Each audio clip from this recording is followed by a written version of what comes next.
2025 ജനുവരി 20 current അഫയേഴ്സിന്റെ continuous ഭാഗമാണിത്. മൂന്നാമത്തെ ചോദ്യം, 2025 വേൾഡ് എക്കണോമിക് ഫോറം സമ്മേളനം നടക്കുന്ന സ്ഥലം ഏതാണ്?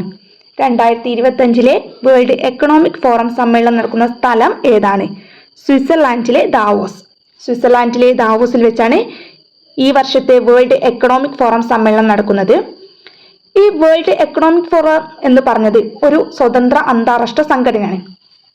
ഇവ ലോകത്തെ മെച്ചപ്പെടുത്തുന്നതിനായി സർക്കാർ, ബിസിനസ്, സിവിൽ സമൂഹം എന്നിവയിലെ പ്രമുഖർ ഒരുമിച്ച് പ്രവർത്തിക്കുന്നതിലാണ് WEFൽ ശ്രദ്ധ കേന്ദ്രീകരിച്ചിരിക്കുന്നത്. നാലാമത്തെ ചോദ്യം, സുഗന്ധോത്സവം. സുഗന്ധോത്സവം എന്ന പരിപാടി എവിടെ വെച്ചാണ് നടത്തപ്പെട്ടത്? സുഗന്ധോത്സവം എന്ന പരിപാടി നടത്തപ്പെട്ടത് എവിടെ വെച്ചാണെന്നാണ് ചോദ്യം.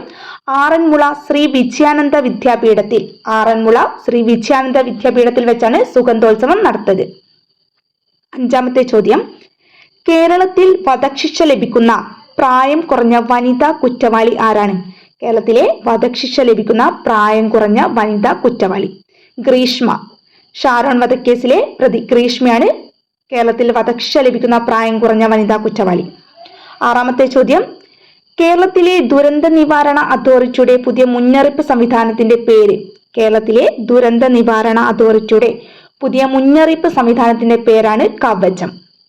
കേരളത്തിൽ ദുരന്ത മേഖലകളിൽ അപായ സൂചന നൽകുന്നതിനായി സംസ്ഥാന ദുരന്ത നിവാരണ അതോറിറ്റിയുടെ കീഴിൽ കവചത്തിന്റെ ഭാഗമായി സൈറണുകൾ വിവിധ ശബ്ദങ്ങളിലാണ് പുറപ്പെടുവിക്കുന്നത്. ഓരോ ദുരന്തത്തിന്റെ അടിസ്ഥാനത്തിൽ ഓരോ നിറങ്ങളിലും തീവ്രതയനുസരിച്ചാണ് മുന്നറിയിപ്പ് സൈറണുകൾ പുറപ്പെടുവിക്കുന്നത്.